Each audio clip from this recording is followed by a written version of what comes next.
प्रिय छात्रों, perfection IAS class में आपका स्वागत है। मैं आलोक कुमार आज आपसे भारत छोड़ो आंदोलन के बारे में चर्चा करूंगा। भारत छोड़ो आंदोलन, जिसे अगस्त क्रांति भी कहा जाता है, यह भारतीय जनता की वीरता और लड़ाकूपन की अद्भुत मिसाल है। फिर एक बात और भी है कि जिन परिस्थितियों में यह आंदोलन छेड़ा गया, वैसी प्रतिकूल परिस्थितियां भारतीय राष्ट्रीय आंदोलन में इससे पहले कभी नहीं देखी गई थी और सरकार ने पहले ही से इस आंदोलन से निपटने की तैयारी कर रखी थी। 1940 में सरकार ने एक विशेष कानून पारित कराया था, जिसके द्वारा भारत की जनता के शांतिपूर्ण राजनीतिक गतिविधियों को भी रोकने की पूरी तैयारी कर ली गई थी। इस तरह से भारत छोड़ो आंदोलन जो है, ये बिल्कुल ही प्रतिकूल परिस्थितियों में शुरू हुआ था। कहने का आशय ये है कि आप जानते हैं कि 1939 में द्वितीय विश्व युद्ध शुरू हुआ और अंग्रेजी सरकार ने बिना भारतीय लोगों की सहमति के, जिस तरह से प्रथम विश्व युद्ध में उन्होंने भारतीयों से कोई सहमति नहीं प्राप्त की थी और भारत को युद्ध में शामिल करा दिया था, ठीक उसी तरह से द्वितीय विश्व युद्ध जैसे ही शुरू हुआ, भारत की सरकार को भी युद्ध में शामिल करा लिया गया और इससे भारतीय जनता और भारत के राजनीतिक दलों में काफ़ी क्षोभ था। उनका कहना यह था, उनका मानना यह था कि ब्रिटिश सरकार को भारतीय जनप्रतिनिधियों से, भारत के राजनीतिक दलों से बातचीत करनी चाहिए थी और तभी भारत के लोग भारत को युद्ध में शामिल होने की घोषणा की जानी चाहिए थी। ये भारत की जनता की आत्मनिर्णय के अधिकार का बिल्कुल उल्लंघन था और इसलिए एक राजनीतिक गतिरोध, ब्रिटिश सरकार और भारत के राजनीतिक दलों के बीच में एक राजनीतिक गतिरोध पैदा हो गया था और इसी गतिरोध से निपटने के लिए, चूँकि 1942 तक युद्ध जो था वो भयानक मोड़ ले चुका था, जिस तरह से दक्षिण पूर्व एशिया में जापान की ताकत बढ़ रही थी और जापान ने सिंगापुर को, मलेशिया को, इसके अलावा अंडमान निकोबार द्वीप समूह तक पर कब्जा कर लिया था और अब युद्ध जो था वो बिल्कुल भारत के पड़ोस में आ गया था। तो ऐसी परिस्थिति में अंग्रेजी सरकार ने मार्च 1942 में क्रिप्स मिशन भारत भेजने का निश्चय किया और जैसे ही क्रिप्स मिशन के भारत भेजे जाने की घोषणा हुई तो भारत के लोगों ने इसको बड़ा ही सकारात्मक रूप से लिया। उनकी सोच शायद ये थी कि अंग्रेजी सरकार जो है भारतीयों और राजनीतिक दलों से सकारात्मक बातचीत करेगी और भारत की जनता की जो प्रमुख मांगें हैं उन मांगों पर विचार किया जाएगा, सहानुभूतिपूर्वक तरीके से विचार किया जाएगा। यद्यपि कांग्रेस पार्टी ने बहुत शुरू से ही अपना रुख जो था वो बिल्कुल स्पष्ट रखा था। कांग्रेस पार्टी का कहना था कि वो नाजीवाद, फांसीवाद और जापानी सैन्यवाद के प्रति सहानुभूति नहीं रख सकती है और कांग्रेस पार्टी के नेता जो थे वो विश्व राजनीति को भली भांति समझते भी थे। उनका मानना भी था कि साहब ये जो मित्र राष्ट्र जो हैं, धुरी राष्ट्र जो है मित्र राष्ट्रों से ज़्यादा खतरनाक है और दुनिया में लोकतंत्र को समाप्त करना चाहता है। इसलिए यद्यपि कांग्रेसी नेताओं की मित्र राष्ट्रों के साथ पूरी की पूरी सहानुभूति थी, लेकिन भारतीय नेताओं का कहना ये था कि एक्चुअली कांग्रेस पार्टी ने दो मांगे रखी थी ब्रिटिश सरकार के सामने। उसने कहा कि ठीक है, युद्ध के बाद भारत को आज़ादी देने की जो घोषणा है वो होनी चाहिए। मतलब कि भारत के जो राजनीतिक दल के नेता थे वो एक ठोस आश्वासन चाहते थे कि भारतीय युद्ध में तो सहयोग देंगे, लेकिन उनको ये भरोसा दिलाया जाए कि जैसे ही युद्ध खत्म हो भारत के लोगों को आज़ाद किया जाए और तत्काल जब युद्ध चल रहा है तो एक सर्वदलीय सरकार का गठन किया जाए, जिससे कि भारत के लोग जो हैं भारत के सुरक्षा पर जो संकट खड़ा हो गया है अपना पूरा का पूरा सहयोग और समर्थन करेंगे और जब तक भारतीयों को आप शासन में इन्वॉल्व नहीं करेंगे तब तक भारतीयों में उत्साह नहीं आएगा। तो इस तरह से कांग्रेस पार्टी ने अपना रुख स्पष्ट रखा था। लेकिन ये क्रिप्स मिशन जो भारत आया, क्रिप्स महोदय के द्वारा जो प्रस्ताव लाया गया, तो वो प्रस्ताव जो था बिल्कुल ही भारत के राष्ट्रीय आंदोलन के नेताओं को संतुष्ट नहीं कर पा रहा था। क्रिप्स महोदय के द्वारा जो प्रस्ताव लाए गए थे उसमें अधिकांश जो उनके द्वारा जो प्रस्ताव थे उनमें अधिकांश बातें जो थी वो युद्ध के बाद लागू होने वाली थी। क्रिप्स मिशन में ये कहा गया था कि साहब भारत को डोमिनियन स्टेटस का दर्जा दिया जाएगा, भारत में एक संविधान सभा का गठन किया जाएगा वगैरह वगैरह। लेकिन ये सारे प्रावधान जो थे भारतीय जनता को संतुष्ट नहीं कर पा रहे थे और ऐसी ही परिस्थिति में गांधी जी और अन्य नेताओं ने ऐसा निष्कर्ष निकाला कि अंग्रेजी सरकार को बिल्कुल इस तरह की छूट नहीं दी जा सकती जिससे कि ऐसा लगे कि भारत की जनता के भाग्य के फैसला का अधिकार जो है वो ब्रिटिश सरकार के पास है। मतलब कि भारतीय जनता की इच्छा जाने बिना उनको भारत के भाग्य को तय करने का अधिकार है। और ऐसी ही स्थिति में गांधी जी ने क्रिप्स के वापसी के 15 दिन के भीतर ही, है ना, कांग्रेस कार्य समिति के लिए एक प्रस्ताव तैयार किया जिसमें ब्रिटेन को भारत छोड़ने के लिए कहा गया था। भारतीय जनता का आह्वान किया गया कि अगर भारत पर जापान का हमला होता है तो इसी परिस्थिति में भारत की जनता जो है अहिंसक असहयोग आंदोलन चलाएगी, मतलब कि अंग्रेजी सरकार को अहिंसक असहयोग करेगी, अंग्रेजी सरकार को सहयोग करने की कोई बात नहीं हो सकती है। तो इस तरह आपने देखा कि क्रिप्स मिशन की जो विफलता है, क्रिप्स मिशन का जो वापस लौट जाना है, इससे भारत के लोग काफ़ी निराश हुए। भारत के राजनीतिक दलों में काफ़ी निराशा की भावना फैली और इसको भारत छोड़ो आंदोलन का एक प्रमुख कारण माना जा सकता है।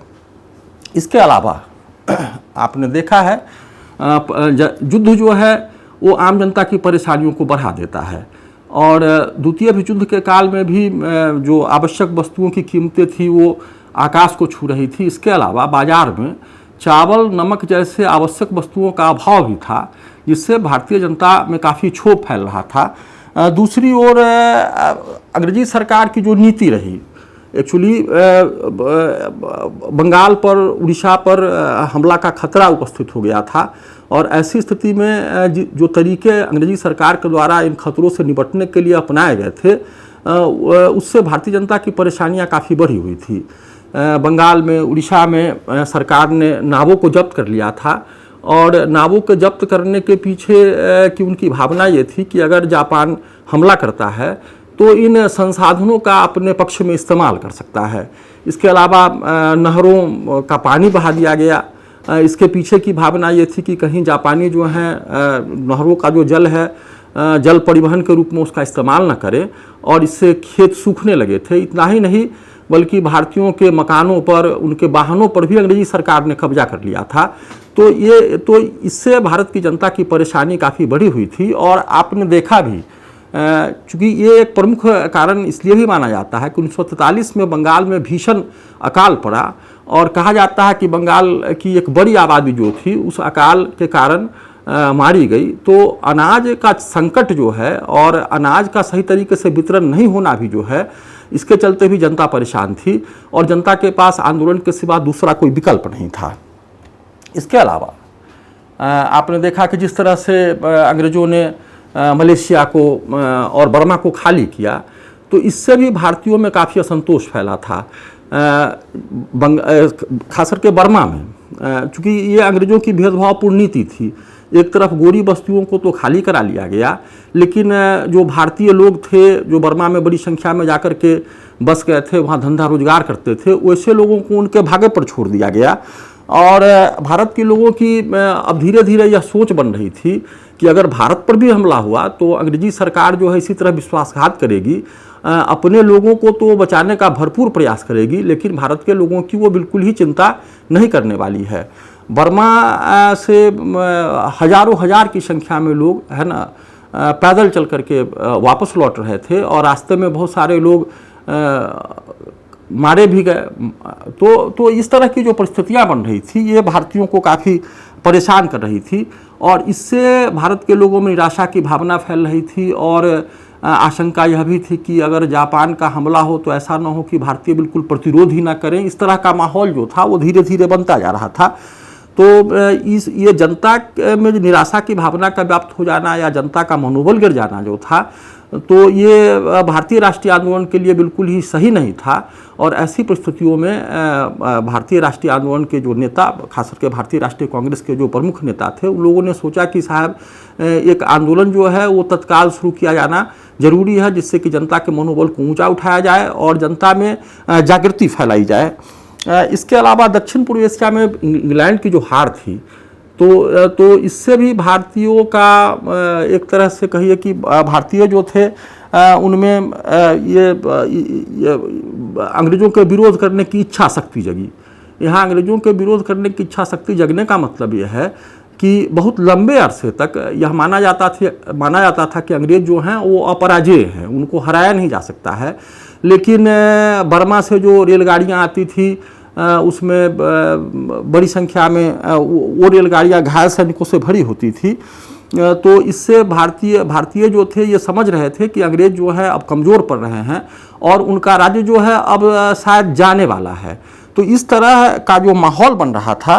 और एक बात और भी है कि ब्रिटिश शासन पर जो भारतीयों का भरोसा था वह भी टूट रहा था। इसका प्रमाण यह है कि लोग बैंकों से, डाकघरों से अपना जो बचत का पैसा था उसको निकाल रहे थे और उसको सोना चांदी में, सिक्कों में तब्दील कर रहे थे। तो द्वितीय विश्व युद्ध के कारण बंगाल में, उड़ीसा में जिस तरह का माहौल बन गया था, एक भय का वातावरण तैयार हो गया था। एक घटना और भी यहाँ बड़ा ही प्रासंगिक है बताना आपको कि जैसे ही कलकत्ता पर बम गिराए गए और तटीय इलाकों पर जैसे ही जापानी हवाई जहाज़ों के मंडराने जैसी चीज़ों को लोगों ने देखा तो लोगों में इतना भय व्याप्त हो गया कि जमशेदपुर से 40,000 लोग जो थे भाग करके, फिर उत्तर बिहार से भी बड़ी संख्या में लोग भाग करके उत्तर प्रदेश के विभिन्न शहरों में आश्रय तलाश रहे थे। तो इस तरह का जो माहौल, एक भगदड़ जैसा माहौल बन गया था। तो ऐसी ही परिस्थिति में ये स्वाभाविक बात है कि कांग्रेस पार्टी ने जनता के मनोबल को बढ़ाने के लिए, जनता में जो निराशा की भावना थी उसको दूर करने के लिए आंदोलन का आह्वान किया। और 14 जुलाई 1942 को वर्धा में कांग्रेस कार्य समिति की बैठक हुई और उसमें गांधी जी का जो प्रस्ताव था, भारत छोड़ो का जो प्रस्ताव था, उसको मंजूरी दी गई। और ये तय हुआ कि ऑल इंडिया कांग्रेस कमेटी की बैठक जो है अगले महीने में बम्बई में आयोजित की जाएगी। ग्वालियर टैंक मैदान को ये ऐतिहासिक अवसर मिला था और ये तय हुआ था कि साहब अगस्त महीने में वहाँ ये प्रस्ताव रखा जाएगा, भारत छोड़ो का प्रस्ताव रखा जाएगा और उस प्रस्ताव के पारित होते ही भारत की जनता के द्वारा भारत छोड़ो आंदोलन शुरू किया जाएगा। तो इस तरह आपने देखा कि एक तो क्रिप्स मिशन की जो असफलता है वो 1942 के भारत छोड़ो आंदोलन का एक बड़ा कारण है। इसके अलावा आपने देखा कि जिस तरह से जनता की आर्थिक परेशानियां बढ़ी हुई थी और सरकार के द्वारा भारत के लोगों के संसाधनों को जिस तरीके से हड़पा गया था, जब्त किया गया था, जिससे कि भारत की जनता की परेशानियां काफ़ी बढ़ी हुई थी, तो इसका प्रतिकार जो था वो करना बहुत ज़रूरी था। इसके अलावा जिस तरह से अंग्रेज़ों ने मलेशिया को, बर्मा को खाली कर दिया था और वो सही तरीके से ध्रुवी राष्ट्रों से, जापान की ताकत से लड़ नहीं पा रहे थे, तो ऐसी परिस्थिति में भी जनता जो थी उसको ये समझ में आ रहा था कि अंग्रेज अपराजेय नहीं है और लोगों का मनोबल थोड़ा ऊंचा हुआ था और लोग अब लड़ने के मूड में आ रहे थे। इसके अलावा आपने देखा कि एक पूरा का पूरा भगदड़ जैसा माहौल बना हुआ था और कांग्रेस पार्टी के सामने सबसे बड़ा भय ये था, कांग्रेस पार्टी ऐसा महसूस कर रही थी कि अगर जनता का मनोबल बहुत ज़्यादा गिर जाता है और भारत पर जापान का हमला होता है तो ऐसी परिस्थिति में भारत की जो सुरक्षा है वो संकट में पड़ सकती है। तो जनता को जागृत रखने के लिए, जनता के मनोबल को ऊंचा बनाए रखने के लिए कांग्रेस पार्टी ने और महात्मा गांधी ने भारत की जनता का आह्वान किया और एक नया आंदोलन, भारत छोड़ो आंदोलन की शुरुआत हुई। हमने पहले चर्चा की है कि वर्धा में जो कांग्रेस कार्य समिति की बैठक हुई थी उसमें ये तय हुआ था कि अगले महीने, मतलब कि अगस्त महीने में ऑल इंडिया कांग्रेस कमेटी की बैठक होगी और जहां भारत छोड़ो आंदोलन को मंजूरी प्रदान किया जाएगा और उन्हीं से ये आंदोलन जो है वो शुरू होगा। और 8 अगस्त 7 अगस्त से कांग्रेस कार्यकारिणी की जो बैठक थी वो ग्वालियर टैंक मैदान में शुरू हुई और 8 तारीख को महात्मा गांधी ने भारत छोड़ो का प्रस्ताव रखा, जिसमें मुख्य बातें जो थी वो ये है। पहली बात तो यह है कि गांधी जी ने कहा कि साहब अंग्रेज़ों को तत्काल भारत छोड़ देना चाहिए। गांधी जी का कहना यह था कि साहब ये अंग्रेज़ जो है जापानियों के आक्रमण का डर दिखा रहे हैं, तो भारत के लोग जो हैं अपनी सुरक्षा करने में सक्षम हैं और भारत को उसके भाग्य पर छोड़ दिया जाना चाहिए, अंग्रेज़ों को भारत की चिंता नहीं करनी चाहिए। और गांधी जी ने पूरी दुनिया को और मित्र राष्ट्रों को ये भरोसा भी दिलाया कि भारत की जनता जो है वो फासीवादी और जो साम्राज्यवादी ताकतें हैं उनसे लड़ने में सक्षम है और वो लड़ करके भारत की अखंडता को बनाए और बचाए रखेगी। इसके अलावा इस प्रस्ताव में यह भी कहा गया था कि अंग्रेज़ों के भारत छोड़ने के तुरंत बाद भारत में एक अस्थायी सरकार की स्थापना की जाएगी। इसके अलावा सविनय अवज्ञा आंदोलन का समर्थन किया गया था और सबसे बड़ी बात ये थी कि इस आंदोलन का नेतृत्व भी महात्मा गांधी को ही सौंपा गया था। चूँकि आप जानते हैं कि 1920 से लेकर 47 तक जितने भी बड़े आंदोलन हुए हैं उन सबकी अगुवाई जो है वो महात्मा गांधी के द्वारा ही की गई है। तो इस तरह आपने देखा कि 8 अगस्त का जो कांग्रेस का प्रस्ताव है उसमें बिना लाग लपेट के कांग्रेस ने ब्रिटिश सरकार से कहा कि साहब वो भारत को आज़ाद कर दे, भारत को उसके भाग्य पर छोड़ दे और भारत के लोग जो है अपनी आज़ादी को बनाए और बचाए रखने में सक्षम होंगे और भारत की अक्षुण्णता को बनाए और बचाए रखा जाएगा। और ये प्रस्ताव जो था ये पारित हुआ। ये सारे लोगों ने, कांग्रेस के जो प्रतिनिधि थे उन सब लोगों ने इस प्रस्ताव का समर्थन किया। और इसी ग्वालियर टैंक मैदान में जो कांग्रेस की बैठक हुई थी उसमें गांधी जी ने भारत के विभिन्न वर्गों को कुछ निर्देश भी दिए थे। गांधी जी का जो निर्देश था भारत के विभिन्न वर्गों के लिए, गांधी जी के द्वारा जो निर्देश दिया गया था उसमें सरकारी कर्मचारियों को कहा गया कि वो नौकरी नहीं छोड़ें लेकिन कांग्रेस के प्रति अपनी निष्ठा की घोषणा कर दें। आपने देखा कि इससे पहले असहयोग आंदोलन के दौरान और सविनय अवज्ञा आंदोलन के दौरान भी गांधी जी ने सरकारी कर्मचारियों को नौकरी छोड़ने को कहा था। लेकिन इस बार गांधी जी जो है सरकारी कर्मचारियों को कह रहे हैं कि नौकरी नहीं छोड़े लेकिन अपनी निष्ठा जो है कांग्रेस के प्रति घोषित करें। इसके अलावा गांधी ने भारत के सैनिकों से, भारत के सिपाहियों से अपील की कि वे अपने देशवासियों पर गोली नहीं चलाएं। कहने का मतलब यह है कि अंग्रेजी सरकार अगर उनको आदेशित भी करती है तब भी वो अपने भारतीय भाइयों का, आंदोलनकारियों का साथ दें। इसके अलावा देसी रियासतों के राजाओं महाराजाओं से कहा गया कि वो जनता की प्रभुसत्ता को स्वीकार करें। जनता की प्रभुसत्ता को स्वीकार करने का मतलब आप समझ रहे हैं, राजा बड़ी आसानी से इस बात के लिए तैयार नहीं होते, चूँकि सभी देसी रियासतों में एक तरह का निरंकुश राजतंत्र चल रहा था। कुछ एक देसी रियासत ऐसे थे जो प्रगतिशील भी थे, जो प्रगतिवादी भी थे। इसके अलावा देसी रियासतों में रहने वाली जनता से गांधी जी ने अपील की। गांधी ने कहा कि वो अपने आप को भारतीय राष्ट्र का अंग घोषित करें। इसके अलावा आपने देखा कि गांधी जी के जितने भी आंदोलन हुए हैं उसमें छात्रों की बड़ी ही ज़बरदस्त भूमिका रही है और इस आंदोलन में भी छात्रों की बड़ी भूमिका होने वाली है। तो गांधी ने छात्रों से कहा कि आप पढ़ाई तभी छोड़ें जब आज़ादी तक अपनी इस बात पर दृढ़ रह सकें। कहने का मतलब है कि अगर आप पढ़ाई छोड़ते हो तो आपको ये मान के चलना है कि जब तक देश आज़ाद नहीं हो जाता है तब तक आपको इसी काम में लगे रहना है। और फिर गांधी जी के आंदोलन का मुख्य आधार जो है भारत का किसान समुदाय है। तो और किसानों पर गांधी को बड़ा भरोसा भी था। आपने देखा कि 1917 में गांधी ने सबसे पहली बार भारत की जनता की जो रहनुमाई की है वो किसानों का ही मामला है। 3 कठिया सिस्टम के खिलाफ गांधी आए थे।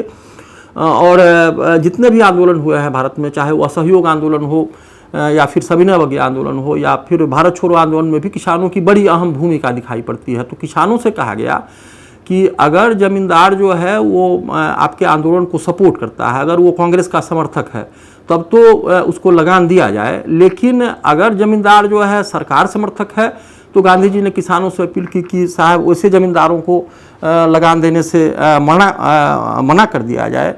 तो लेकिन आपने देखा कि 9 अगस्त को ही सुबह में अहले सुबह यहाँ जितने भी कांग्रेस के शीर्ष नेता जो पूरे देश से जो आए हुए थे, जो कांग्रेस AICC के मेंबर थे, ये सब प्रमुख नेता थे, इनको एक साथ ही गिरफ्तार कर लिया गया था। इसलिए ये निर्देश जो थे, जो गांधी ने आम जनता के लिए जो निर्देश तय किए थे वो निर्देश जारी नहीं हो सके।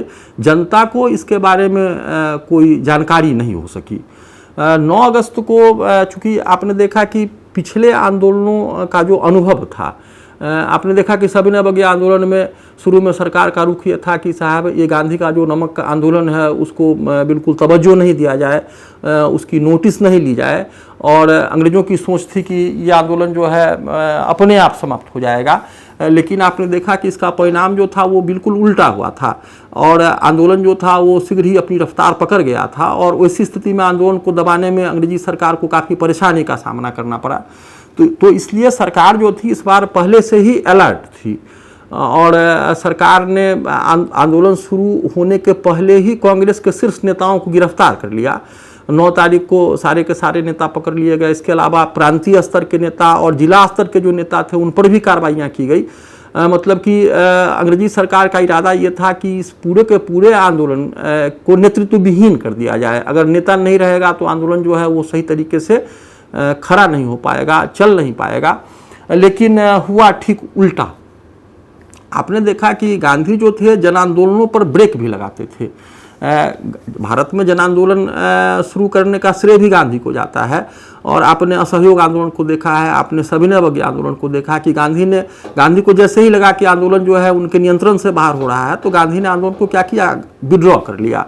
लेकिन इस बार जो है गांधी आंदोलन को विड्रॉ करने के लिए नहीं है, गांधी को तो जेल में बंद कर दिया गया है। तो ऐसी परिस्थिति में जैसे ही भारत की जनता को ये खबर लगी कि गांधी और सभी शीर्ष नेताओं को गिरफ्तार कर लिया गया है, वैसे ही भारत के जो लोग थे, भारत की जनता जो थी, राष्ट्रवादी जो थे, ये उबल पड़े। और 9 तारीख को लाखों लोगों की भीड़ जो थी ग्वालियर टैंक मैदान में जमा हो गई, चूँकि वहाँ एक प्रस्तावित सभा होने वाली थी। और देखते ही देखते जैसे ही ये खबर भारत के विभिन्न भागों में पहुंची, तो 10 तारीख से अंग्रेजी सरकार के विरुद्ध भारत में जोरदार आंदोलन शुरू हो गया। दिल्ली, कानपुर, इलाहाबाद, बनारस, पटना, ये सारे के सारे शहर जो थे आंदोलित हो गए थे। लोगों ने जुलूस निकाला, लोगों ने प्रदर्शन किए, लोगों ने धरने दिए। लेकिन ये जो बिल्कुल ये शांतिपूर्ण राजनीतिक कार्रवाई थी, अभी तक हिंसा जैसी कोई बात नहीं थी। लेकिन अंग्रेजी सरकार जो थी आंदोलन को बिल्कुल कुचलने पर आमादा थी और शांतिपूर्ण तरीके से धरना दे रहे लोगों पर, प्रदर्शन कर रहे लोगों पर लाठियां और गोलियां चलाई गई। और इसका परिणाम ये हुआ कि जनता जो थी वो धीरे धीरे उबल पड़ी। और चूंकि जनता के पास कोई ठोस कार्यक्रम भी नहीं था, चूंकि गांधी ने कहा कि साहब ये भारत छोड़ो का प्रस्ताव जब पारित हो जाएगा, उसके बाद गांधी का ऐसा मानना था कि 10-15 दिन लगेंगे आंदोलन को शुरू करने में। गांधी ने कहा कि साहब इस प्रस्ताव के पारित किए जाने के बाद उनकी वायसराय से बातचीत होगी, फिर वायसराय से बातचीत के बाद ही वो आंदोलन को शुरू कर पाएंगे।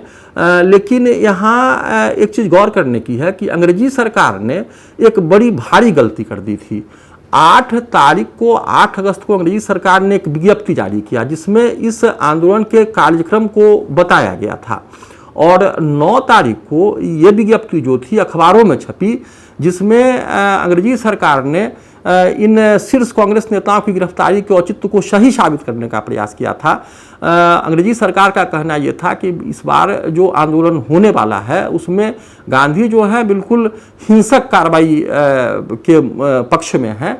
और उन्होंने अखबारों में कहा कि साहब इन नेताओं को इसलिए गिरफ्तार किया गया है क्योंकि इन नेताओं ने भारत की जनता का आह्वान किया कि साहब वो सरकारी जितने भी प्रतीक चिन्ह हैं उनको नष्ट करें। इसके अलावा संचार के जो माध्यम हैं, रेलगाड़ियों की पटरियों को उखाड़ दें, पुलों को उड़ा दें, टेलीफोन और जो तार लाइन हैं उनको काट दें। तो इस तरह से ये सारी खबरें जब पहुंची भारतीय जनता के पास, तो शायद भारत की जनता को ऐसा लगा कि शायद कहीं यही तो सही कार्यक्रम नहीं है।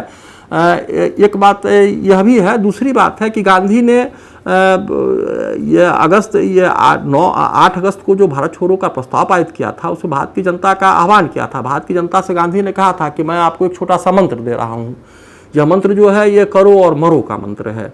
गांधी ने कहा कि हम आंदोलन करेंगे और तब तक जब तक कि हमको आज़ादी नहीं मिल जाती है। अगर आज़ादी हमको नहीं मिलती है तो इस संघर्ष में अगर हमको बलिदान करना पड़ता है तो यह भी हो सकता है।